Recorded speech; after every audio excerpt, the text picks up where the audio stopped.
had all that broad experience. Really hadn't advanced a great deal at that time, but I had all that broad experience. A couple of the people that actually were moving much faster than me ended up working for me before I left the company. And so I don't know that it works for everybody, but the moral that I get out of that is that really understanding the business from a broad perspective and understanding it from everybody. I sat in that seat. I understand what you're doing, so I can help that individual. So I think that to me is one of the reasons that I ended up being pretty successful at the railroad.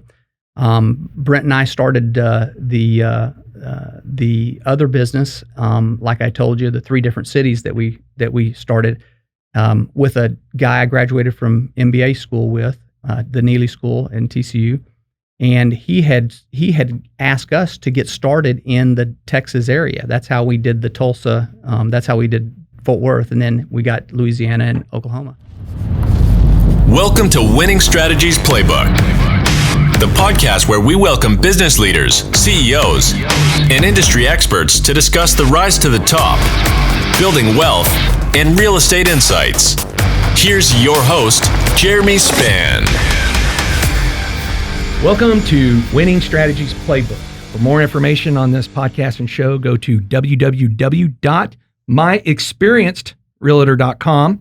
And that's experience with an ED at the end of it. For all of my fellow Marines out there, we always need help spelling things.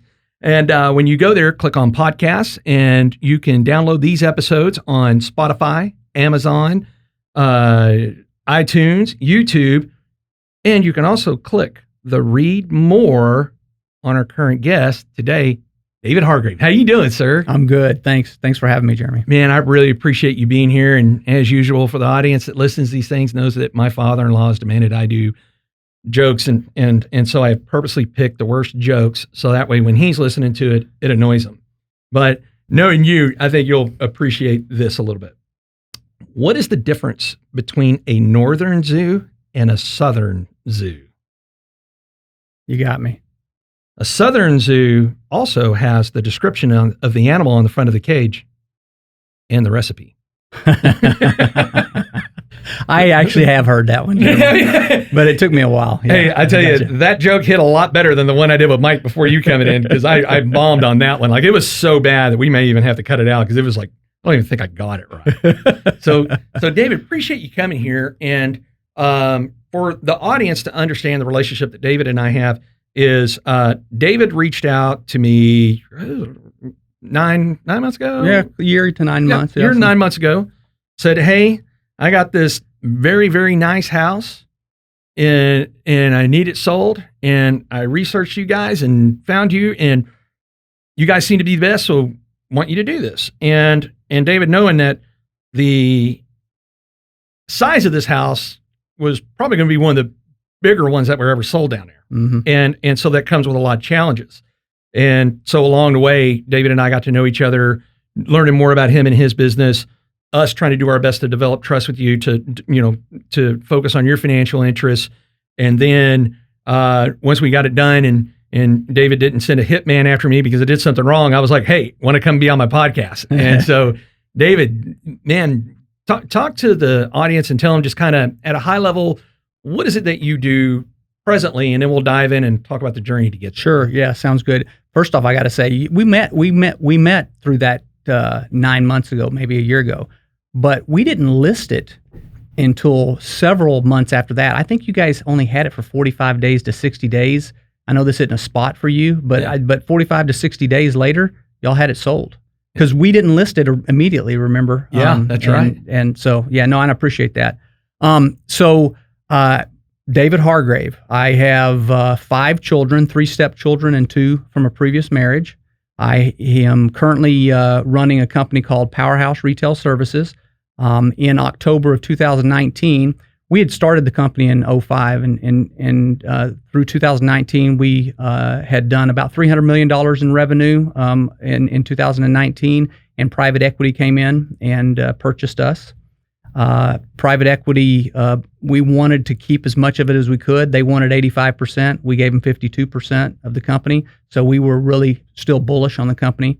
We've had 3 acquisitions since then. So we're a little over $500 million company at this point. And I really right now in more involved in culture, strategy, administrative oversight. We've got great people. And I think what you'll hear from the whole conversation today is that we just have great people that work for us, and I've been real fortunate with that. So to grow your company to something like this, that was an easy path, right? I mean, you just read like a little Cliff Notes version, and then abracadabra, you got there, right? Yeah, super easy. No problem at all. Yeah, lots of sleepless nights. And when it started off, I have a partner, so I can't take all the credit for any of the success of Powerhouse. And I would tell you that we hired really well too. But we had started this business in 3 offices. We started a business here in Fort Worth. We expanded to Shreveport, and then we expanded to Tulsa, Oklahoma. And during that period of time, we had 4 employees. 2 of them were my partner and I, and we would run back and forth in a triangle following each other. And that's how we kept those offices going, and experienced all kinds of problems along the way, all kinds of failures along the way. And I think those failures are what ended up really probably helping us with the majority of the success that we've had. How many miles round trip is that to hit all 3? Oh gosh, I don't know that I've even calculated. I know it took us somewhere around 3 hours to get to Shreveport. It was about 3 hours to Tulsa. I don't know exactly if that's right, but we would literally sometimes be passing each other or following each other, as I said earlier. And so it was crazy. I lived in the car. We lived in the offices. We put beds in one of the offices where we started, and so we would go. He would never clean the sheets, so I'd have to get there. I'd have to take the sheets off and wash them and put them back on to be able to sleep on, something reasonable. It was horrible. Yeah. So what I find fascinating is when folks look at a finished product, the results, and they go, "Oh, well, you had some sort of advantage that somebody didn't have, a magic wand or whatever else." And what I've learned by being an entrepreneur myself and being around other entrepreneurs, and I often joke about this, is if you look up the traits of being bipolar, we tend to have at least 70% of those traits, right? Because you got to be crazy to risk everything, hope that your friends and your family and your peers understand, because we're just driven a different way. And there's what I often like to define as people fall in one of 3 categories. The employee, which is great because you got to have employees. You got to have great employees. Right. And some people want to be employees. Then you have what I call the entrepreneur spirit, which is the people that want to be an entrepreneur, but they're either not capable, or they have the capability, but they don't have the desire to go do all the brain damage, or they have neither one of those, so they're an employee. And then you have the entrepreneur courage, which is, folks like you and folks like me that are willing to go, I don't care what anybody thinks of me. I don't care what other people are going to tell me I should and shouldn't do. This is what I believe. I'm going to follow this. My heart says I'm going to do this. And then we do it and then that's what makes the cut different. Because there are a lot of people that try to jump into that entrepreneur courage, and then when they hit a major wall, they go back to being employees, right? No doubt at all. And I would tell you that I think I was in between the last 2 categories that you said. I had the spirit. I don't know that I felt like I ever had the courage, but my partner had courage, but probably didn't have some of the other attributes that was required to do it. So as a team, it ended up being a really good team. He gave me courage, and the first thing you started with was, did you have an advantage? And then you talked about family. And so if I was telling you that there was any advantage that I would have, it was because my family, I have 3 brothers, and a mom. My dad passed this summer, but and every one of them, I think, recognized early on with me that I was willing to do some things that people weren't willing to do. And per our conversation earlier, like Marines and SEALs and Rangers, sometimes there's something maybe a little bit different about willing to take a chance to do something that's scary.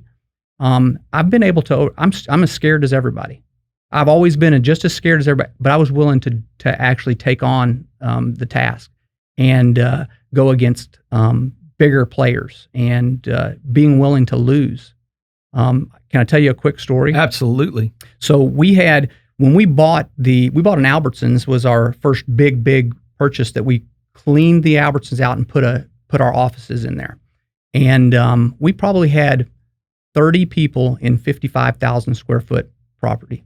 Didn't need all 55,000 square foot. Well, we ended up putting pool tables and ping pong tables in there. Well, I hadn't played ping pong in 30 years. So we had a ping pong tournament, and I got waxed. All these young guys came in there and just beat the crap out of me. And I went home, bought a ping pong table, put it up, didn't have anybody to play. My kids were too young. I put it up in my game room up against the wall, and I played myself. I Googled how to serve, how to do different serves, how to do all these different things. And I played and played and played. And then I'd go play the best guy that won the tournament the first time we did it. I kept playing him. He kept beating me. He beat me hundreds of times. Kept playing and playing. I finally beat him. I beat him one time. And then he'd still beat me a few times, and then I'd beat him 2 times in a row. And over time, we ended up having another tournament. Well, lo and behold, I ended up winning that tournament, not because I was a great ping pong player, because I wanted to be a good ping pong player, and got out there. And this is what this show's about, but I can tell you this, that's the kind of stuff that would happen with me growing up. I was the smallest guy, always started on the football team, on the baseball team, ended up playing college baseball, not because I was great, but because I wouldn't quit, and the coach ended up giving me a scholarship after he let me walk on. So those kind of things just have happened, and my family recognized it early and fostered it. So let's go back to the early days. Where are you from? And take me through growing up, because it really sounds like you had some lessons that you absorbed growing up and even going into college long before you ever opened a business, right? Oh, 100%. Yeah.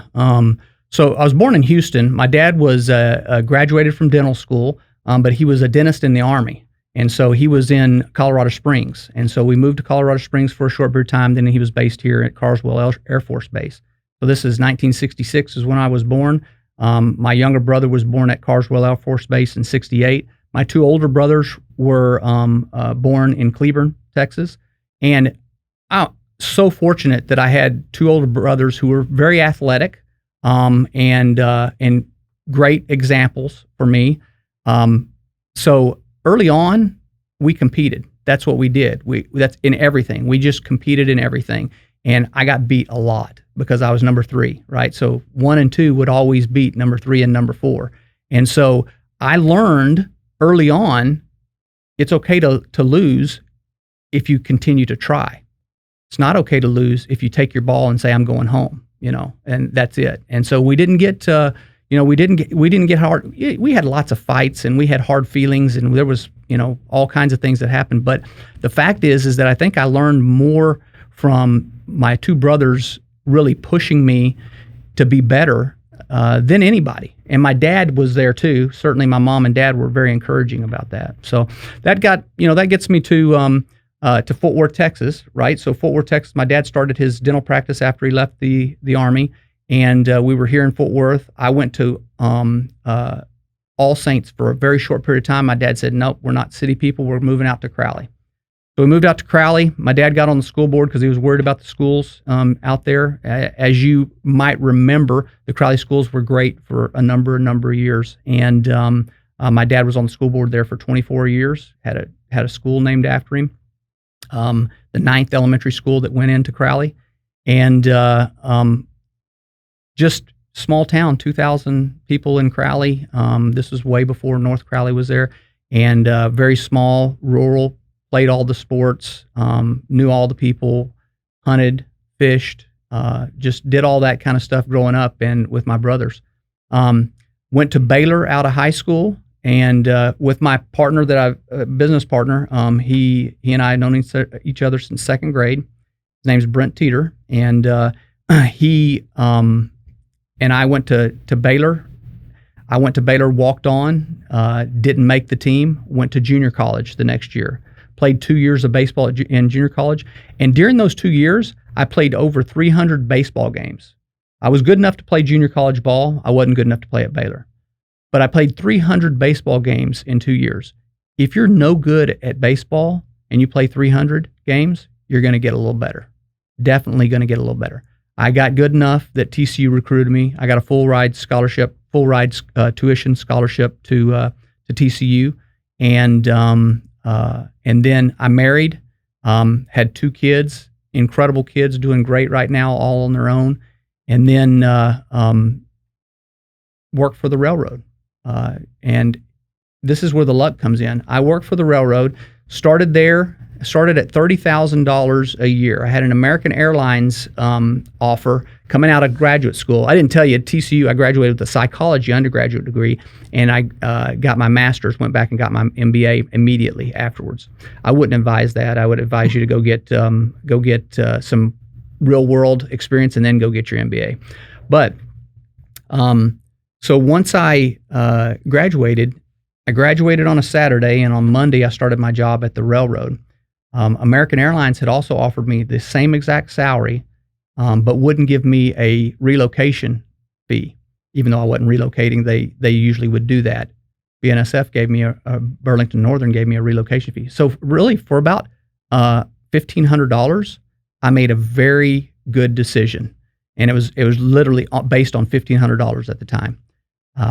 The railroad went through a renaissance at that time. I was very fortunate that coming in, they gave me a lot of responsibility early on, and then they merged with the Santa Fe.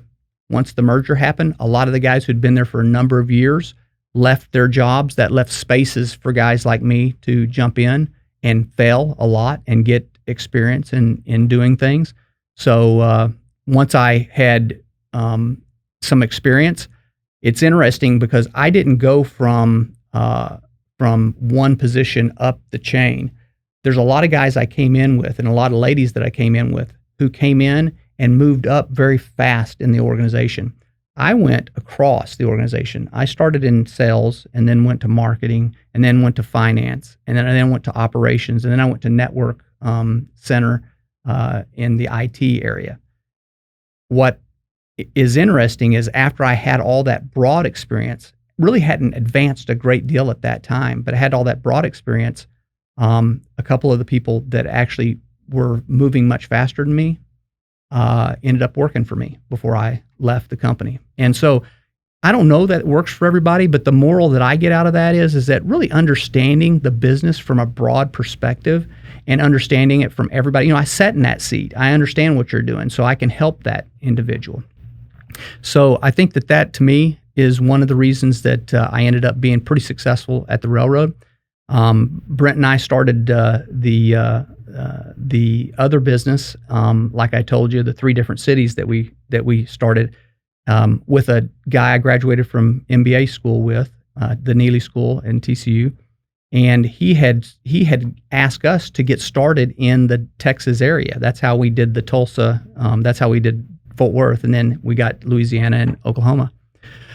So we had the story goes basically is that we worked really, really hard, messed up a whole lot, realized when we messed up, we took responsibility for not doing it right, and we ended up saying, what do we need to do differently next time? And Brent has the same inclination as me. If you mess up, don't stop, just keep going. In football, you'll remember people say is like, hey, if you forget to play, still hit somebody. Right? If you forget what you're supposed to do, still hit somebody, on the other team, hopefully not your team. And so that's kind of what we did. We just never stopped, just kept moving forward. Wow. So, it's really interesting is how many things you and I have in common is we both went to junior college, then went to TCU. Yeah. You went there on baseball scholarship. I went there on an academic scholarship. Yeah. I couldn't have made it on the academic scholarship. Well, the funny thing was I dropped out of high school at 17. And, I brought the Marine Corps recruiter home at 17 in 1991 and said, hey, I want to go in the Marines, but this guy says I'm not old enough to sign. My dad, a Vietnam vet, was like, where? And he signed right away. So I went to this attitude adjustment program that fixed a lot of things in me that when I was not academic. Actually, growing up in the 80s, nobody really knew what dyslexia was. Yeah, Right? yeah. I just thought I was the slow kid. Right. So that was my own inner circle. Is the reason I had behavior problems. Hey, It's your advantage now. Oh, it's huge. It's your advantage now. Yeah. Huge. Enormous, right? Because I really didn't truly learn to read till I was 19 years old. Yeah. But what it ended up doing is, because when I was with Fort Worth PD and I was a detective and investigated a lot of things, I learned things about humans. Every human has a personal life, a professional life, and a secret life. And I don't care who you are, priest to president, everybody's got a secret. And it might be even something as simple as, I like something that the majority doesn't like, or I don't like something that the majority does like. Mm-hmm. But my secret was, I was terrified that anybody would know that I couldn't read, because then they would think I was dumb. That was my secret. Right. I didn't want anybody to think I was dumb. So if instantly in any situations when somebody would ask questions that required reading or any of this, I would do something real dumb to, look at the shiny object over here, get kicked out of class, whatever, solve his behavioral problems. But then fast forward is, after being in the Marine Corps, I quickly learned, because I had that's how I actually made it to my senior year. Now in my senior year, they were like, all right, you got to read these books. And I was like, well, there's no movies at Blockbuster on these books. That's how I was making it before, I was like, hey, I'm good with a C. I don't need an A or a B. Right. I was like, and so I was like, no way, I'll just drop out. So, anyhow, but what I learned is, because what I would do is learn to listen, because if I could capture the data, then I could regurgitate the data. Yep. Right. Yep. And what it would translate into later was, it gave me a gift for learning languages. So I was able to learn Romanian, learn Mandarin, learn Spanish, because I had geared myself from a very young age all the way up. Like my parents had to know something, right? Because they were like, well, he never cracks a book. And, but I was hiding it from everybody. Right. I was terrified. Now I wear it as a badge of honor now to go, hey, and then of course it plays into the jokes of when people say Marines are not very good at reading. But so I was at Fort Worth PD, and I was working midnights from 8 o'clock at night to 6 o'clock in the morning. And I was like, man, I need, what happens if this PD thing stops working for me one day? What do I do? And that had always been on my mind, because when I got out of the Marine Corps, I was all expecting, yay, people got yellow ribbons, they're going to hire me. And they were like, oh, well, what skill sets do you have? And I was like, well, I'm really good at cleaning my room, going where you tell me to go. If you need people killed, tell me how to do that really good. Yeah. And we're like, and by the way, when you give me free time and it's the payday on the 1st of the 15th, I'm really good at throwing a dope ass party. So I was sitting there, it always carried with me. And then I said, you know what, I'm going to go down to TCC. And then my first summer semester, so taking 2 summer full-time classes, I mean, that's an all-day affair, because you're in them like 4 hours each, 8 hours, or maybe it was 2 hours each. I don't remember. It was a long time ago. So I did that, and end of the semester, I got A and B. I was like, man, I never got an A. So I did the second summer semester, and maybe it was 2 A's and B, whatever, but it was enough to go, you know what, I can do this. So then I spent the next 2 years going to class, because as you remember, classes in college, they're all back to back, right? They're all, you can take all your classes on Tuesday and Thursday and they're all right. No, right? Anybody who's been at college knows that you're like, you got one class at 8, your next one is at 11, your next one's at 1. And oh, by the way, that's Monday, Wednesday, Friday, and then on Tuesdays and Thursdays. And so I got no sleep for 2 years, because I would come get off at 6, go home, shower, get cleaned up, grab my bag, be at the school by 7, because parking's always been an issue no matter where you go to school. Right. And the last thing you want to do is walk 8,000 miles to get to your class, especially when you're working all night. So I'd get there early, get to my classes early, try to catch up on schoolwork, everything else, get home 3 or 4 o'clock in the afternoon, sleep 3 hours, get up and do all this again. So then I started applying to colleges, and I got several full rides. And, but TCU was the one that was ringing out, namely because my mom was like, hey, you were gone in the Marine Corps for 6 years. I'd really like if you stayed local. Right. Tulane was one of them. No need to try to remember what all, but point being is I get to TCU, and I had a different education experience at that point, because the professors were like, whoa, hey, you're older person that is now here. So, and I'm on an academic scholarship. So there's a certain GPA you got to keep. Except now I'm competing with very smart kids who don't have to have jobs because they have wealthy parents that, some classes may only give out so many A's, so many B's, so many C's, so forth. So after my first 2 semesters, my GPA, I was supposed to have a 3.5 and it was just under a 3.5.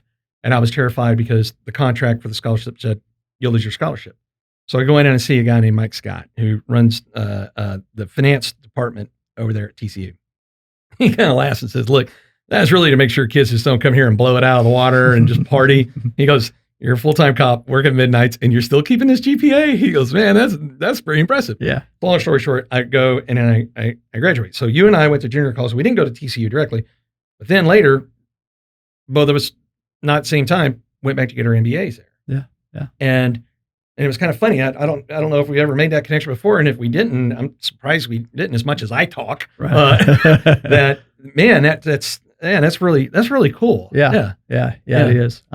Mine was 91. So it was right after school. But there is a lot in common. I think that, you're where you are right now because of all the sleepless nights. You're willing to take the pain. There's a saying, it's actually written in my handwriting on my board, and it says, you want the result, but are you willing to take the pain? And that's on my board. So when people come in and, not if they complain, I love to have people come in and complain to me. I love it because I want to, give them perspective.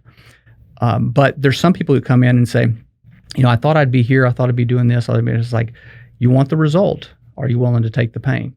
And as an entrepreneur, one of the things that you'll appreciate is you have to make payroll, And so if the only person that doesn't get paid if you only have enough money is you, right? You make sure that your business gets paid. You make sure that the people that work for you get paid.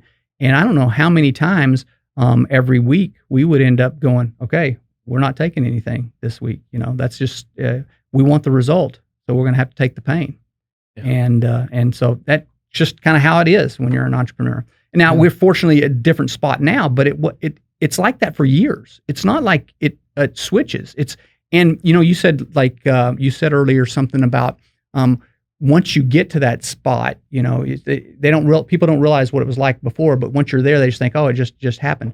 But I don't even feel like we're at that spot yet. I don't feel like for me, I am. One of the things, our goal is, you mentioned another gentleman that you've had on this program that got it up to $1 billion, and that's our goal. That's what we want. That's the next threshold. We said 50 million when we started the business. We got there. When we said 250 million when we started the next thing, we got there. So we put 500 million up there as our next spot. We're basically there with our 2 acquisitions that we've made, and next one is $1 billion. And then at that point, I'll have to decide if there's anything else I want to do. It's funny is when you say that is for the guests that are listening is referring to Chris Powers. Yeah. Also fellow TCU, entered TCU freshman year at 17, bought his first asset, 100,000, and in 16 years grew it to $500 million. And he was in here yesterday. We were recording his episode, and it was really interesting because he talked about being content. And I think that's also, call it both a blessing and a curse of true entrepreneurs, is we say at some point there'll be enough, but how many people joke with you and go, will you ever really retire? Everybody. Everybody says it. I hear that all the time. And I go, well, when is enough? And the thing is it really has nothing to do with the money for it. Zero to do. Now, do we enjoy the perks of the money because we definitely sacrificed to get it? Hell yeah. But we've never been money focused. I was money focused one time. And that's when I'd finished my MBA. And during the program, actually it was prior to me finishing, I had enough years to do an early retirement from Fort Worth PD, but it'd be a deferred pension, wouldn't kick in. They didn't kick it until like 2024 or whichever. But I was a sergeant. I had 17, 18 years, so forth.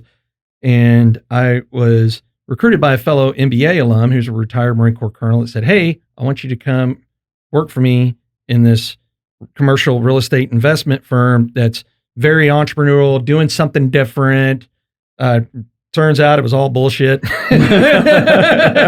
which meant that in August of 2016, I'd already resigned from the company months earlier. The company, that same CEO and the COO were indicted by the SEC because I left because the culture that was promised was not delivered. And we never knew what was going on because part of the culture was supposed to be transparency. But when you're asking for financials they said, oh, you're a partner, but not really a partner, kind of thing. Then after a while, the treatment of us just came where I was like, look, this is not what I signed up for. And then not only that is all this promise of you're going to make money and you're going to make money. And we all joke around because we were like, when you grow up poor, you don't have a lot of money or, you've lived on a salary paycheck, you be an BNSF. And then someone says, yeah, hey, we're going to re-kick this thing off and you're going to make $300,000 a year. And I was like, what? Dude, I can remember when I was in the Marine Corps and I made $700 a month. Like, right. I can't even process this. So, but I was focused on the money, still doing everything right. But I was like, it was what I call the lottery ticket, right? Yeah, exactly. They drag you in. That's what I was thinking. Yeah, they're dragging you in. You're going to get it. You're going to get it. And then and I was embarrassed. Like all the people at the PD, my friends, and they were like, you're leaving to go make big money. And they realized that I hadn't made any money. As a matter of fact, I was burning through all of my savings, all of our investments, all of our everything. And then here it is, August 2016. My wife shows me the front page of the Star Telegram. Not only had the CEO been indicted by the SEC, but they had been contracted by the Police Officer Association of the same department that I worked for 17 years to build them a new building. They had scraped it, took the money, but never built a new one. Wow. Yeah. So now you're talking about my reputation. Yeah. Had no clue anything was going on. And because of everything going on, now, even though I don't have money, I'm spending tens of thousands of dollars on attorneys that are there to say, we need to be, even though you didn't do anything wrong, you don't need to be your own voice because you don't want to say something that maybe suspects that you did, even though you never did. So the value of an attorney can be very, very helpful, even though it sucks writing those checks to them. Yeah. Donald. And then now in August of 2016, I get to the house. We were living down there in Tanglewood, big fancy house, fancy cars, kids in private school. Check the mail, electric bill, $300. And I have it on my kitchen counter. And I just remember staring at it it had to have been hours. And I was like, I don't know what to do. I can't afford to pay this electric bill. And by the way, if I couldn't afford to pay the $300 electric bill, that was the least of all my concerns, because on top of the house and the private school and all these other bills that need to get paid, because of blind trust, there were 2 properties I had shown up for that they said, hey, as a partner in this company, we need you to sign for this property. Oh yeah, so now I got to knock on the door that says, hey, they're going on default because they're under indictment, blah, blah, and you owe us $4 million. Yeah. I can't even come up $300 to pay this electric bill. So what do you do in a spot like that? So when people go, oh, well, you've never been scared. Bullshit. Oh yeah. Oh man. I mean, I was terrified, right? By the way, that was only 4.5 years ago. That wasn't a lifetime ago. Right. But you have to make a decision, right? Do I go back and get me a salary job and hope I can make my way through this? Or do you pony up and go, all right, let's go do something? Right.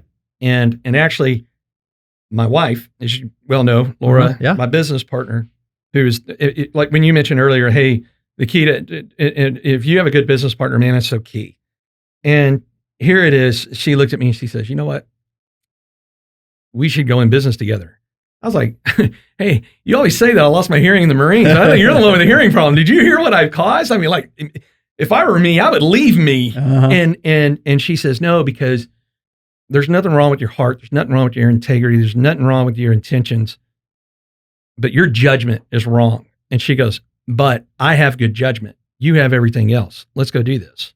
And then in the first 90 days there, which was the last quarter of 2016, I looked at her and I said, in 2 years, 24 months from December of 16, by December 2018, we're going to be number 1 for Sotheby's in Fort Worth. And then we were. And then again in 19 and again last year, not because of anything I did. Mm-hmm. I'm really good at having vision. I'm really good at building successful teams and investing in people. But all the other stuff, like details, like you never got it in your deal. You never got details from me. Yeah, You call me like, hey, what's up with this? Man, you need to call Laura. I have no idea. That's exactly right. So those are the scary parts that people don't hear, right? And then, like, what was one of your scarier moments? I think one of the scary moments for us is that, and I'll say us because Brent was always there. We when we first started, we had 4 people, and we were paying 2, and we weren't getting paid. So we were down to. I got a lump sum from railroad retirement, and I had stock and options that I had gone through to get this business off the ground. And I think that was probably the scariest moment is when we weren't making payroll. Certainly that is. I think another scary moment, probably the scariest moment for me was actually after we had been successful for a while, being able to go, can we keep this going? Is it all going to fall apart? You know, that hunger that you have to have in your belly to say, can we keep this going? You said something earlier, and I just got to hit on it again. You don't ever give up. You always fight till the end. And I think when you get to the scary moments, there's people that run, you know, whether that's through bankruptcy or whatever the things that people do, you run the other way, or you pony up and double down. And so to segue back to that, when we were scared that we couldn't keep this going, we doubled our sales team. We doubled back on the back office people that we needed to be able to handle the paperwork. That meant money out of our pocket in the short term, but we were like, should we hire 6 salespeople or 1 salesperson? We would afford 1 for a while. We hired 6 and ran as fast as we possibly could with those guys and pushed them. And they did fantastic. And 4 of the 6 are still with us. We have a sales team of 18 people now, but 4 of the 6 are still with us. It was just he and I out there selling. Now we have a whole team of people, you know. So that part you talk about just not quitting, would you attribute that, going back to what you mentioned in the beginning of the episode here, growing up, being number 3 in the line of 4 and always having to fight, always having to, you couldn't quit, right? Would you attribute as that being kind of a part of that? And let me tell you, don't get me wrong. I quit a lot when I was a kid. When my brothers would do stuff to me, I would quit, take my ball. They would beat me in something. I'm not ever doing this again. But you had something in you that the next day you go, hey, let's play again. Let's do this again. It didn't matter what we were doing. Just let's do this again. So yeah, I think that those guys just drilled it into me that you don't quit. And they wouldn't ever say just don't quit. What they would do is they would call you punk, you know, or sissy, or my older brother used to call me a boy named Sue all the time. You know, all the time. Call me a boy named Sue. That's how he egged me on to do stuff. Like, oh, you're a boy named Sue. And so I would go, okay, let's do this. You know, and so I got good at failing. I got good at losing. I got, you know, and people don't attribute that.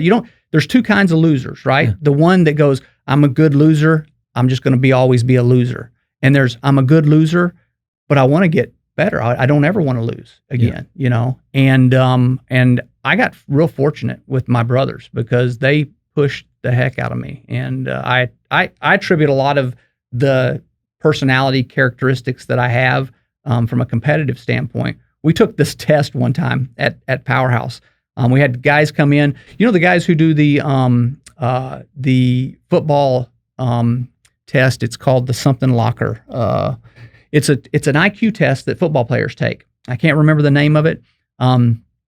So a buddy of mine from TCU that I played baseball with started this company in Austin, and they are now trying to replace that old test with this new test, and it's an iPad test. There's about 6 or 7 different exercises that you do, and they come up with these 6 or 7 character characteristic traits, which are supposed to tell you something about the individual's ability to be successful. And I did okay on a lot of the scores. I did okay. But on the competitive test, which is it's represented by a triangle color, and on that competitive test, I got 100%. I got a 100%. And he explained this to me. He said, you had one other person in the organization that had a 99%. It's a lady named Sue McCarty. She's our Senior Vice President of Operations, and she is a competitive, extremely competitive person. But she said she got a 99%, and it fell off pretty dramatically after that. But he said, the way you get to 100% is that there's a duration that you play this game. And while you're playing this game, it's not how accurate you are, it's how hard you're trying to be accurate. And they can measure how hard and how much effort you're putting into being accurate on it. And he goes, you actually weren't that accurate. But your 100% comes because they measured how hard I was trying during that thing. And I think this idea of presence, being in the moment, you and I sitting here, being in the moment of whatever we're doing right now is so important. It's so important. If you're in, people talk about getting in the zone. I don't know if I've ever been in the zone. I'd love to say that I have been in the zone, but I've always been present. Try to always be present in the moment of whatever you're doing, Man, it's like my buddy and fellow Marine, Jamie, always tells me, he goes, Spann, it's because you're too dumb to quit at anything, right? Like, right? He goes, you're just too dumb to quit. Yeah. He goes, you're a masochist. And I think you do have to have a little bit of just, it's not that you want pain and it's not that you enjoy pain. You're comfortable with being uncomfortable. Yeah. Right? That's exactly it. I don't mind disruption. In things that are disruptors in your business or your personal life, those things don't bother me as much as they bother other people. I hate pain. To be honest with you, I'd rather never have to have any pain, physical, mental, emotional, social pain, spiritual pain. I don't want any of that pain, but I'm willing to take it if there's something that you can learn from the other end. And I want the result, so I'm willing to take the pain. Yeah, that's and it's really interesting is doing this show, and we've had over 30 episodes, and now we're recording this new series this week. Is there's common characteristics with highly successful folks, whether building a multi-billion-dollar company or being the CEO, COO of a publicly traded company or any of these other things. And there's all these characteristics that really are similar. Like, matter of fact, I sometimes wonder if the audience at some point just goes, I think it's the same story, just different person telling. Yeah. Right? I think there's a lot of truth to that. And I believe, I don't know that I'm right. I believe everybody has it. Everybody has it. There's not anything I know about myself. Like, I'm not smarter than anybody. I'm not faster than anybody. I'm not any of that stuff. I think, and I wouldn't even tell you that I'm a quick learner, but when I learn it, I master it. But it takes me longer sometimes than other people to learn things. Oh yeah. So there's a book called Anti-Fragile. You'd love this book, Jeremy. There's a book called Anti-Fragile. It's by a guy named Nassim Taleb. And anti-fragile, there's not a word that's opposite of fragile. When you think about fragile, you think about a china teacup or something like that. It's fragile. You drop it, it breaks. What's the opposite of that? Well, people say robust, or it's strong, it's sturdy. They think about that. That's really not anti-fragile. Anti-fragile is, instead of breaking, when you put pressure on something or stressor on something, it actually grows. It gets better. It gets stronger. Things like that. And so the book is really cool because it talks about people like you and some of your guests who, when stressors are put on them, when hard things happen to them, in the Marine Corps, you're not the guy you were when you went in, right? When you went in, you were one guy. When you came out, you were stronger. You were more robust. You were anti-fragile. You were the opposite of fragile at that point, both mentally, emotionally, and physically.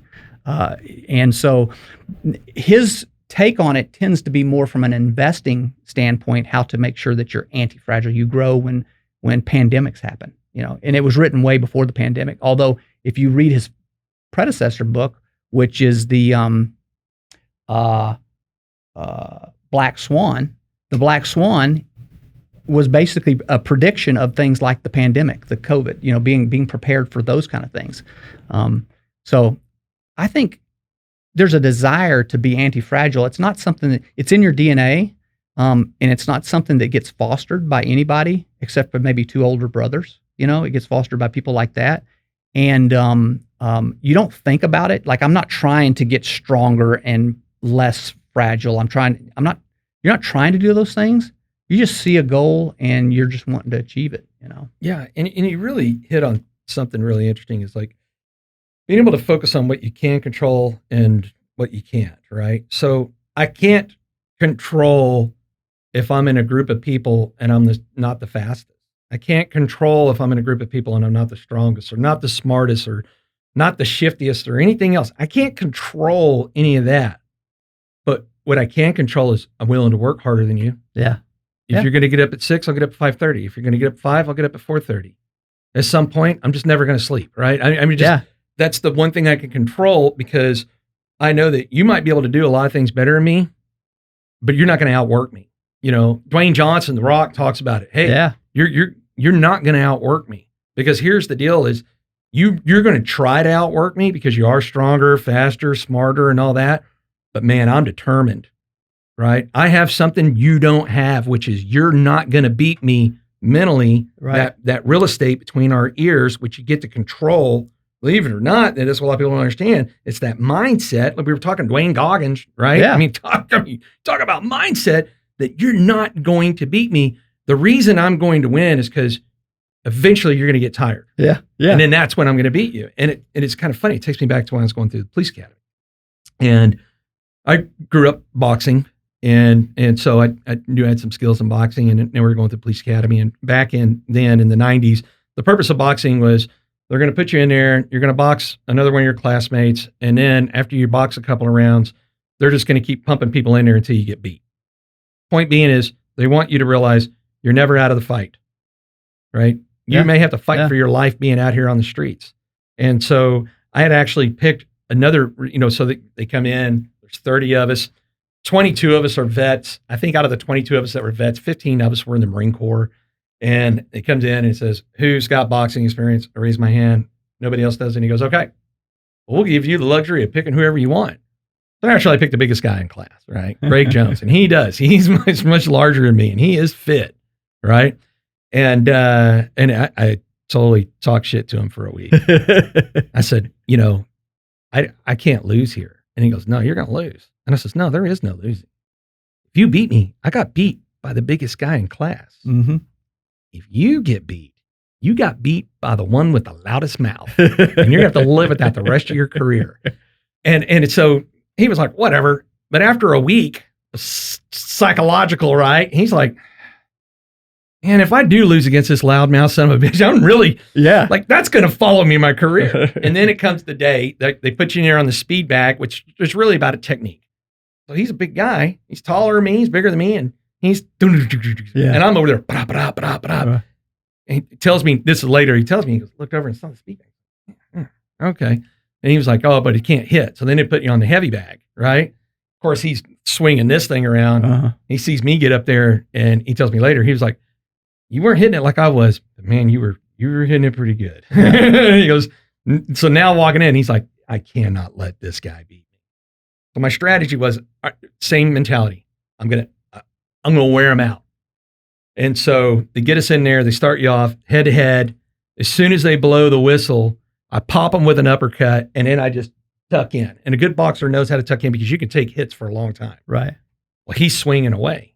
He's also bigger. He's going to get tired faster. So we get through a round, and I'm like, okay, he's huffing and puffing.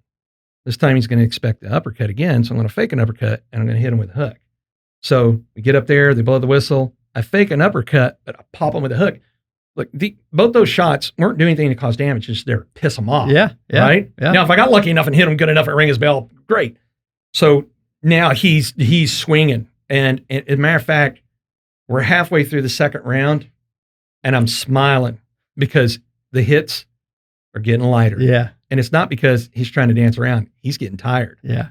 And so, but like in business, sometimes things just don't go according to plan, do they? Yeah. Like things you don't expect, that blind spot that you're like, I did not calculate for that to happen. Right. So what he does is during his frustration, he hammer fists me on top of my head, which causes my head to snap down and up out of my guard, which, yeah, he rang my bell hard. And I mean, like one of those, you're seeing Tweety birds fly around you, and I'm on the ground, and I get up, and it's shortly after they ring the bell, and you know in boxing, when you have delivered that hit, and you know when you have received that hit, it's not a matter of winning, it's just a matter of how long you're willing to hold on, because you're just, your equilibrium's off, everything's off. Right. It's just, if you win at that point, it's, you got lucky and landed something, right? Right.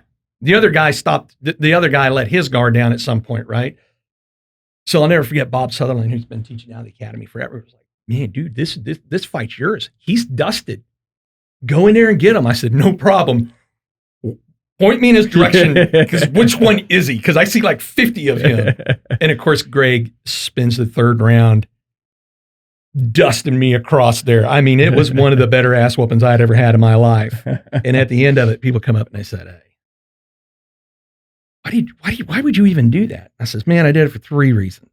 I said, the first reason is, I wanted everybody in here to know, I don't care how big you are. I'm not scared of you. I'm willing to out. My plan did not work. It was working. Like had he not got that hit, I think that there really was a chance that I was going to get him in that last round, but it didn't go according to plan. But I want everybody in here. I don't care who you are. I don't fear you. I fear my Father. It's the only man I fear, right? Not earned. That was a healthy earned fear. Sure. Right. The second thing was, if you're ever in trouble and you say, send me help, and you hear my voice say, I'm on my way, you know that I'm going to get there and I'm going to fight to the death with you. Why? Because I'm too dumb to quit. And then I didn't say anything about the third, because I was waiting for one person to go, well, you said there was 3. What was the third? I said, third is the most important. And everybody's leaning in. They're like, what? And I said, I ain't had a good ass whooping in a while. And sometimes you need one to put perspective on shit. But I think it's the mentality of like guys like you. It's just like, you're like, hey, I'm going to get hit. Things aren't going to go according to plan, but the perspective I got out of this probably should look for those blind spots, but you're not always going to see them. Right. Yeah. I mean, yeah. I think, I've told my kids this. I said, one of my son that's 17, he says, you're a masochist, with some of the stuff I do at home, some of the stuff that has happened to me. I was burning wood and exploded some stuff in my face, and just different things that happened because I'm on the roof. I'm 54 years old. I probably could hire somebody to go be on the roof doing some work for me. Just different things I do that I hire people to do some stuff, and then I go, that can be fun. That can be that's exciting. But I told him, I said, I'm a beast of burden, and be thankful of that. That I actually think God allowed me to be able to have more burdens than other people, because that helps my family. My family knows that they can come to me. It's kind of like what you said, if somebody calls you on the radio and says, are they going to be there? I don't mind being the beast of burden, and I think there's some, it sounds like a pretty humbling spot to be the donkey, and be willing to carry the load. But when things aren't going good, I don't mind carrying the load, and trying to pick it up. So, the other thing I was going to tell you, and you didn't ask about this, but I was going to tell you is that I do feel like that I have surrounded myself with people who are better than me in a lot of ways, and because of our personalities, Jeremy, is that we want to outwork people, and we're competitive, and when people are better than you and you're trying to keep up and you can't keep up because you're just not but you're willing to stay as long as they do eventually stop, right? And so you catch up at that point. And I think I've learned more from being around people who are better than me, whether it was ping pong they were better than me at, whether it was baseball that they were better than me at, whether it was business decisions that they were better than me at, whether it was personal decisions. You gotta hang around people who are going to make you better. And you've probably heard that your whole life. Just people that you're with are going to be the ones that's going to be the person you'll end up being. And I've had some that took me down the wrong road too. Don't get me wrong. There's a lot of friends, and I still call them friends and do anything for them. But ultimately, you have to decide what do you want to be, and then hang around those kind of people. So that brings me to an interesting point. I don't know if you've ever had to experience this, and so it's more of a question, more educational, is there's a lot of times when people are building companies that, it's the old Jim Collins, what got you here won't get you there, right? So you start with a group of folks, and then to get to that next phase, they were the right folks to get you there, but they weren't going to be the right folks to go on. Like you were talking about that scary, man, can we keep this going? Did you ever experience any of that where you had to look at someone that you cared about and be like, man, I love you, but this is where the train stops for you, or else this train doesn't keep going? I've done it, and I've done it more times than I will want to. Actually, people who I would tell you are, integrity and character for me are huge. I keep people on a lot longer than their value is because of those reasons. And if somebody's going to be truthful with you, they're honest and they work hard, I'll carry those people for a very, very long time, even beyond the value. But yes, we've had multiple people at different levels in our organization and different departments in our organization that we said we've outgrown them. And the ones that you outgrow and they may have a little bitterness about that, we want to help them find something else. Those that we outgrow that are just really thankful that they were a part of the ride, we try and find something else for them to do if they want to, find something else for them to do inside the organization. You mentioned Jim Collins and good to great. You talk about the right seat, on the right bus, but once you get on the bus, on the right seat on the bus, right? So we always constantly have people who are great at what they did while we were at 50 million and great at 100 million. Once you get to a certain level, they aren't great at that anymore. They need to be replaced. And that's the cold, hard facts. But they may be able to be a different seat on the bus. They might be able to do something else. And we always try and find that other seat if possible. But we've made several hard decisions. We literally, somebody just recently with our organization, been with us for a long time, and it was time to upgrade. We left on great terms. It was one of the hardest decisions that we had to make, but we were very honest with him about it. We're looking for this. You're offering this. We can offer you these other options. And so, yeah, those are hard decisions. And I mean, I had my son work for me for a little while. He's 28 now, and this wasn't the business he needed to be in. He is great at a lot of things. It wasn't what we were doing. And I knew he was unhappy, but he wouldn't say anything, right? He's my son. He's going to just try and work as hard as he can. And finally, he messed up on a few things, and we gave him a warning. And instead of his supervisor letting him go, I let him go. Talk about hard. That was, I would love for him to be with me all the way through this whole journey. But I knew it wasn't good for him. It wasn't good for him to continue to do this. Now he's prospering. He's doing great. He loves what he's doing. And he needs to be his own guy. He doesn't need to be, my V2. Yeah, we're watching that with our daughter right now, who's 20, and I made it so this would have been her fourth semester of college if she was in college this semester, and she was listening to this episode. I just, and I think I've said this in a couple. I'm very proud of my daughter. I'm not proud of some of the decisions she's making right now, but you know what? This is for her to learn now, right? Right? I don't care if she wants to be a puppy trainer or whatever, just whatever your happiness is, because that's what I learned about myself growing up is, man, I was a great Marine and I wasn't unhappy with it, but I learned along the way, happiness isn't going to be continuing to do this.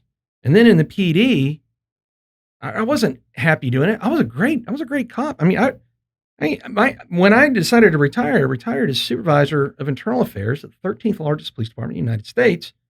You don't get to a position like that if you're bad at what you do, right? But I was inherently unhappy. and it wasn't, I wasn't necessarily unhappy. I wasn't happy. Yeah. Right. And then I blindly follow someone through their company where I joke, I got an MBA from TCU, but I got a PhD in business there. 100%. But what I learned from that is the things that made me successful my whole life was because of my understanding of trust and what happens when you misplace trust and also when you place it correctly. And like when we were talking about is, earlier that chasing the lottery ticket and where it got me is that's the only time in my life I ever really thought about the money aspect of it. Right. And I do. And that's what I tell people. It's like, hey, listen, people like to talk about the pretty side, talk about the not so pretty side. I was greedy, right? Yeah. I was like, you know what? I get to go do something and make money I never thought about making. And they did a good job of painting a picture and, hey, listen, it wasn't all their fault, right? Right. They created an illusion of something and I chose to buy into it. I can't blame anybody. They didn't hold a gun to my head, saying you got to come here and do this, right? Yeah. So I got to be accountable for it. What did I learn along that painful process was how to ask better questions. Yeah, right. And if you don't get, not necessarily the answers you're looking for, but if you just don't get answers, then you need to reassess and decide, are you going to go forward or are you going to go somewhere else? And it's actually what led to our process and what we do at the Spann Group. Like you were talking about having other competitive people that are really good. Mm-hmm. You bought and sold a few things in your time. Would you say our process was probably quite different than everybody else's? Yes, I loved it. I'm you know what? It's like with cars, houses and cars to me is I want to be able to go, that's what I want. Take care of everything for me and get it. And I don't mean to sound lazy in doing that, but it's just like those things are there. It can be a nuisance. But you guys made it really seamless. Thank you. And we were able to do that by, I knew I was good at building teams. And so normally real estate is linear. You got to start at A and then you get to Z. I was like, but man, that takes a long time. And you and I are what I call low C people. We're very urgent, high urgent, just don't want to wait. Like when we say right now, we really mean right now. And actually that really means yesterday. And like, why am I having this conversation? You should have read my mind. Why am I jacking with this right now? I want to go forward. And so, but I was like, there are components in this all the way A through Z that what if you broke them down and made them vertical, which takes this long line and makes it that much shorter. So I was able to do that by saying, okay, Lynn is going to work this aspect of it. Michelle, this aspect of it, Laura, this aspect of it. I'm the Uber driver, Yeah. and everybody focused on their strengths, didn't have to mess with their weaknesses, didn't have to mess with the stuff they didn't want to do. Yep. They're there to do that if it's necessary, but to focus on doing that. And in doing that, that's where I said, we're going to be able to deliver something for the client that they don't get anywhere else. And one of the best parts about this was because by doing this, we get to focus on trust, which means I can control who I want to trust, but I can't control who wants to trust me. Right. Right? Yep. And the hardest thing to do in business is to say no to business, right? Oh, yes. And I said no to over $4 million worth of deal flow in 2020, in the worst year of the history of ever for business. And I said no to it because I was like, I can't control that you don't want to trust me. Mm-hmm. Now, it might not be you don't trust me, you don't like my process or whatever else. But hey, however you feel that way, I'm sorry, but I'm not going to be in the convincing business. And because I only want to focus my time on people that want to trust me and I want to trust them, because as long as we have that value exchange and the value proposition, that second core value is your financial interests will always be more important than ours. Because I learned what happens when you focus on your own financial interests. You get blind spots, you fall into pits, and you get into trouble. And so when people go, I bet you wish that experience after your MBA would have never happened. I go, I wouldn't change it for a million years. Yes. 100%. I wouldn't be where I'm at. I agree. Right? And same with my son, your daughter. Yeah. All the decisions that they're making now have made in the past, whatever it is, until they've experienced the consequences of those, they haven't learned anything. And so I want them to go through the consequences. It's hard as a parent to have kids go through any consequences because you just love them. You don't want anything to ever happen bad to them. But the best thing you could do for them is to have them feel the pain. If they feel the pain, they learn so much. I learn a lot faster under pain than I do if I'm real comfortable. If you give me pain, I'll learn how to get out of the pain really fast, and then you learn something from that. You can use it. Yeah, and you're so on spot. I look at my daughter and go, you know what? I actually probably set her up for failure, because what I wanted for her was the opposite of what I had to go experience, which was my path to get into college was a long, painful journey. Yes. Hey, I tell you what, I'm going to send you to college. You're going to go to the college that you want. I'm going to pay tuition, out-of-state tuition. Fan of that. I'm going to pay for your apartment. I'm going to pay for your car. I'm going to give you an allowance. I'm going to give you all this so you don't have to get a job. You can get the college experience and just go to college. Your only thing you have to do is don't fail. Yeah. Right? And I don't mean like fail, learn how to fail. Yeah. But I mean like show up to class. I mean, you can at least get a C, Yeah. And then after 3 semesters, it was like, okay, we're going to have to reassess. And now you're going to have to go learn and get a job, because we're just not going to pay for the results that you've given us. Yeah. Yeah. And so she's learning through pain right now, probably, I think, but she had no concept, I think, too. It's just like, hey, I've always had it easy. Always gotten to go to private school, always had a vehicle, roof over my head, flown first class on a plane, stayed in 5-star hotels, visited other countries. Really, she didn't have any reality basis, right? Right. Yeah. No, I agree. And don't discount the fact that she's been international, and those are great things. You do learn things from that travel and the experiences that you have. And there may even be a desire to at least continue to have that standard of living, which is okay to have, to desire have that. But you and I are very similar in this, as I've done those same things for my children. And on some, now that the two that are out of the house, now that I think about it, I could have let them experience a little more. I bought a coin operated laundromat for my son, and it was not a lot of money, but it was coin operated and not in the best part of town. And so he would go down there every day and collect the money out of the change machine and out of the washer and dryer, clean it up, that. And I was like, this is going to give him some experience. And, and he's 16. Funny story is that he would go down there, he would clean it up and do all that stuff. And then our deposits would always be off by about $40 to $50, about what his gas bill would have normally been if he had to pay for it himself. And so he just thought, I said, no, every penny goes into the bank. Then if we have something, we provide you with that. He didn't understand that concept. It's like, I just went ahead and took my 40 for gas, for the week out of that. And no telling how many girlfriends he might have taken to Sonic or somewhere, to have a burger. Or so I don't know. But he learned a great deal from that. But he tried to pull a little quick one on me a couple times too. Yeah. And I've always expected my daughter to challenge me, right? A one or two. Yeah. Right.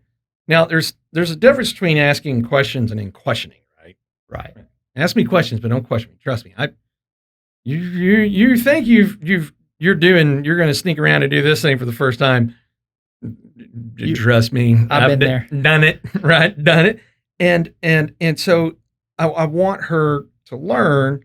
And actually it's kind of funny. So, one of my, rental properties over in TCU, we were talking about this before we came in, Mm-hmm. had an unrelated freeze plumbing issue right after the freeze back in February. It's taken me weeks to get a plumber in there. Naturally, the tenants are upset and they're like, hey, can we work out some concessions? And I said, absolutely. And they said, hey, can we just reduce our rent to send it in? I said, no, send me the rent and then I'll send this to you, or I'll send it to you, still send the rent. Mm-hmm. And it was really kind of a little bit cool, because then I got to explain to the tenant, I said, listen, I'm here to make things right with you, but you also have to understand this is a financial instrument for me.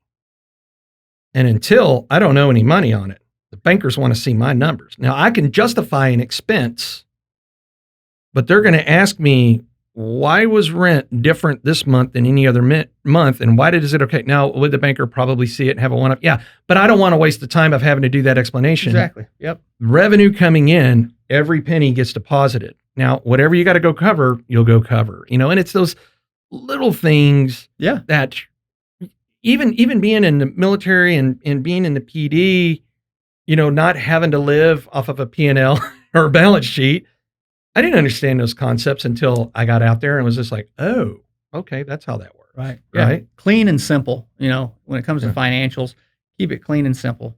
Don't change anything you don't have to change. But be accountable and responsible for whatever you have to be responsible for. So you've got, you mentioned, aside from Powerhouse, right? Mm-hmm. You've made a couple of other acquisitions. Yeah. So we've acquired companies very similar to us that are smaller, or they are geographically in a spot we would like to be bigger in. We're in all 50 states, Canada, Puerto Rico, but there are some geographies that we aren't as strong in as we'd like to be. So we've bought a company that was in that geography. We really wanted to be in a certain segment of our business that we aren't as heavy in. So probably 55% of my business is what we would call rollouts. I won't go into explaining all these things. Construction services would be probably about 35% of our business. And then facility maintenance. So if a pipe bursts or you need your yard mowed or you need to have a roof, a roofing tile put on, not small ticket kind of items, is a smaller portion of but that's more of an annuity business. And so that's one that we want to do more of. And so we've had an acquisition in that area. We're going to use our 18 sales team where they have one, and we're going to now leverage that across the country with what they've already got set up to offer. So in growing from a 4-person sales team to an 18-person sales team, does that come with a whole new set of differences or challenges? Oh yeah, no doubt. We didn't experience it in 20. We haven't experienced it in 21 yet. But in 18 and 19, what happened was we got to pick and choose our business a little more, which makes salespeople mad, right? Because you can say no to stuff. You have to say no to stuff. They were bringing all kinds. So that's one side of the challenge. One side of the challenge is a great thing. They're bringing more business in than you have capacity to make the margin that you want to make on it. On the other side, salespeople are a lot like you and me, right? They kind of just want to run. Don't tell me what to do. Let me go out and find it. If they're good at what they do, they're hunters. They go out and hunt and find business and bring it on.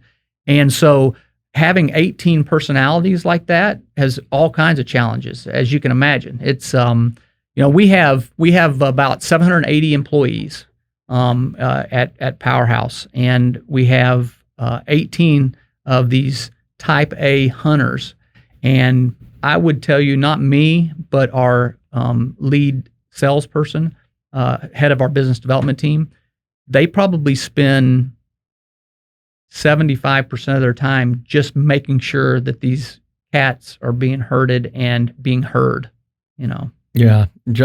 Juggling Molotov cocktails and herding cats, right? Yes, exactly. It's all the Tuesday in your business, right? Yeah. So did COVID, when it naturally impacted everybody, I mean, anybody says they weren't impacted. I mean, I had the best year of my life in 2020, but it definitely had impacts, right? Sure.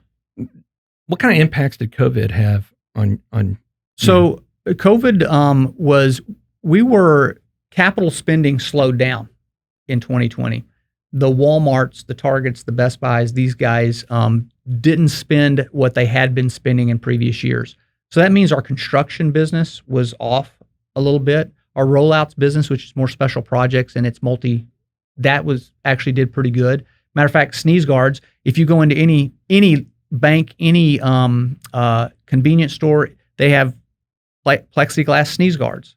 Well, 120,000 locations, we put sneeze guards up. Wow. So that side of the business ended up being, something we didn't expect to have happen. So that was good.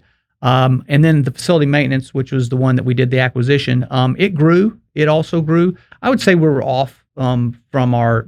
definitely off from our 2019 numbers. But we're starting to see things slowly start to ramp up. So what would you like to see for the company in the years to come?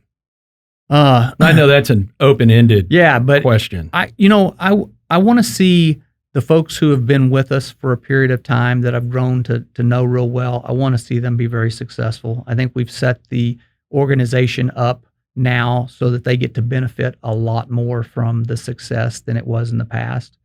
So that's one thing. Our vision statement is to have a positive and lasting impact on people. And having a positive and lasting impact on people means our community. It means the people who work for us, which are our vendors, not necessarily our employees. And finally, our customers. We want to have a positive impact. And so I'd love to be able to see Powerhouse continue to grow, let other people start to really take over the leadership that understand it and can do better. Those people who run faster than me, I'm ready for them to really be the ones who are the face of Powerhouse. You know what I find fascinating about leaders, and I ask that question? Leaders don't talk about themselves in it, what they want for themselves. To me, that's a quality of a true leader that is like, what I want for my company is for me, blah, blah, blah, blah, blah. Instead, you hear great leaders go, man, we've had some people that have just done amazing things with us, and we really want to grow and watch them. So, and that's not something that you read out of a book, right?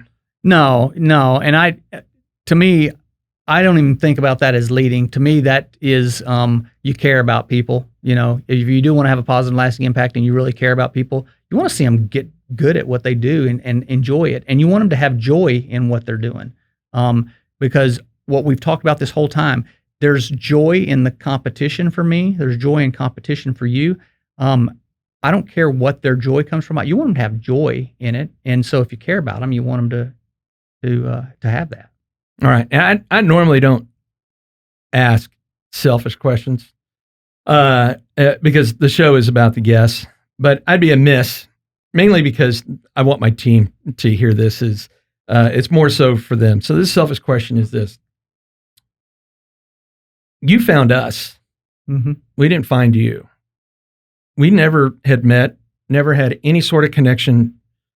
Will you talk to the audience of like what your thought process was of selling which I believe is the highest sales point house to ever trade under in the area, right? Mm-hmm. So there are no comps, there aren't anything else. Is when you knew you were going to sell your house down there, you had already, moved up to your other one, right? Yeah. And it's vacant, right? Yeah, it's vacant, yeah. Which, by the way, I am so glad that I remembered one day I was like, I said, hey, we still haven't got the pictures of the bunker. Yeah. Yeah. And I was out there with the cameraman who was doing it, which is the sole reason we went out that day. And then I looked over and I was like, man, that grass looks really wet. And I went around the corner and I was like, hey. Yeah, that's great. That saved us a lot of money there too. So I appreciate that. But it was just like, man, sometimes timing. Yeah. Yeah. It's those external forces that are like, hey, go over here. And it was kind of funny because if I would have just never looked to my right, and actually what happened is we had to go outside of where you entered the bunker, right? Mm-hmm. Yeah. And the whole reason is when I was down there and the photographer's taking pictures is the additional escape hatch at the end where it goes up. And I was like, I didn't see anything out in the yard. So I was really out of curiosity, stomping around trying to find it. And then I just happened to look 90 degrees to my right. And I was like, oh, that looks different. Right. Something, right. In the detective's office, they call that a clue. And I went over there and I was just like, holy cow. And I was like, hey man, what do we need to do? And it was just, and we got it. We got a hint, right? Yep. But what was your thought process when you were like, hey, I'm going to list this thing and it's not going to be easy because it's going to be the biggest thing that's sold in the area. Mm-hmm. What was your process? Why us? And what was it like working with us? And more importantly, would you use this again? Yeah. So the process was, first off, Sotheby's has a good name. So I think that helped because I was only looking for those that can and have had a history of selling high-end homes. So I started looking at Sotheby's, but I was looking at other ones. There's other ones that are around. There's some big names out there that you guys compete against that also sell high-end homes. And then I found you guys and I started looking at reviews and trying to do some research and asking some questions. I actually asked a question of a guy who had told me for 5 years, Hey, when you sell, will you call me? Now 5 years, because I owned another house at that time too, but I only lived at this house for, I don't know, 3 years maybe. And when you sell, can I sell it for you? And I ended up calling the guy and saying, hey, tell me what you think about these guys. They're really good. He's not going to try and he's not going to pump you up as much as he'd like to because he wants to sell the house. And he goes, but they're good, and they do a good job. And then again, I looked at your reviews online, tried to ask people, and then you and I talked. I don't know if you remember the first time we talked. And I think what happened was, and you've talked about this several times, is that there's a point where you go, these people will make sure that my experience is good enough that I'm going to be a repeat customer. So that answers your last question. And is that my financial outcome is more important than their financial outcome. And so even though I didn't hear that in those words when we talked, I did feel that. I loved your background, to be honest with you. So I have my brother who's just older than me was a Marine as well. And so I have a fondness for Marines. I have a fondness for veterans. I am extremely thankful for veterans. I haven't served in the military and don't understand the experiences that everybody goes through, but I get to hear on the sidelines what it was like to go through that. Sounds kind of incredibly fun because of the pain that you have to go through. But the fact that in the United States today, that we might not understand that that they chose it. It's voluntary today. It's voluntary, right? And you chose to be somebody who stands between us and a lack of security. I'll just say that. So that helped. Then I talked to Laura. She's a lot smarter than you, and so I ended up. Oh man, you're not kidding on that one. But I got a lot of. I didn't realize she was an attorney. And after we talked, and I got a lot of confidence in just the ability to make the process work. So that's kind of the reason why. Yeah, and then so as David had mentioned earlier, we started the engagement, but it took a while before we could be ready to go to market, and then we were under contract, I think, in 2 weeks. Mm-hmm. We were closed within, I think, a total of like 45 or 60 days. The storm, the freeze, caused some delays. And I'll never forget when I called you. I was really excited. I was like, "Hey, man, we may actually be getting multiple offers." Yeah. But the other one was just like, "Well, I don't want to compete." And I was like, "Come on, compete. Hey, man, if we could pump this thing up even more, I mean, that's a big win right there." Right. Ego speaking to be like, "Yeah, it'd be great." and then it went through. And at the end of the day, because when we talk with the team, is we want everybody's experience to be great. Now, I can control trying to provide that, but I can't control whether or not somebody embraces it as much, right? Because I'm not in the convincing business. But for working with another professional as well, right? And I'm not saying our other clients aren't professional, but let's say in the business world that understands the finance and business on a different level, like what I understand at a finance and business level now compared to when I was in the Marine Corps. Sure. I mean, not even same planet. Right. But it was comforting to be able to have real conversations, and I'm a big believer in that. We're not going to tell you what you want to. We're not here to tell you what you want to hear. Right. And so at the end of the experience, for you to be satisfied, because people come, yeah, man, hey, that was a big house to sell. I can sell a $250,000 house 1 million times faster and easier. Yes. Than a $2.5 million house. No doubt. I was so worried about that too. Yeah. Yeah. Oh, and you did exactly that. I'm literally, if it wasn't for me saying, I can't put it up yet, if I would have done that, it would have been. So it was only on the market for a very short period of time. Yeah. And it worked out great. I was very pleased, but I was pleased more so pleased that you were pleased. Yeah. Right. So I had another recording I was doing yesterday as a friend of mine that's a commercial energy broker.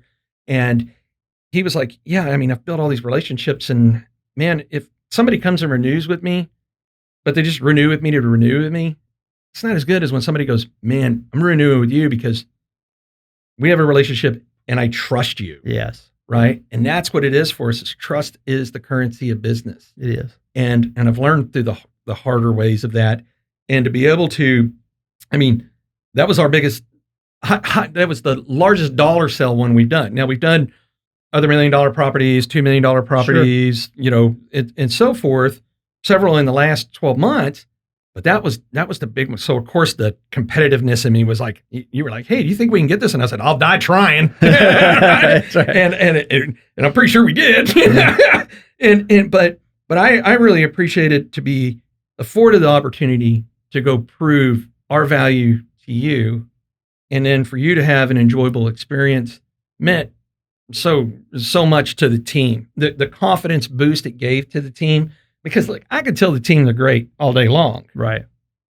When you tell the team they're great, that means different. I understand that. That's a different consumption of that. Yep. And so I thank you for trusting us in that. Well, appreciate it. It means a lot to us. I like to wrap these things up. Okay. By going back to 20-year-old self. Okay. Naturally, we would tell ourselves a million things, but would we listen? But if you knew 20-year-old self was open and willing to listen to just one piece of advice of do this or don't do that, what would you tell 20-year-old David, knowing what you know after all the journeys and experiences that you've had? I think that I certainly would say be willing to try things. When you're 20 years old, you don't have a whole lot that you're going to lose. So swing for the fences while you hone your craft. Whatever your craft is that you've decided, swing for the fences at 20. As you grow older, you're going to not swing for the fences. You're going to want to hit more singles and doubles and keep a good average. And your craft's getting better, so you're going to be able to do that. And so I think that applies across any kind of a job you might have or things like that.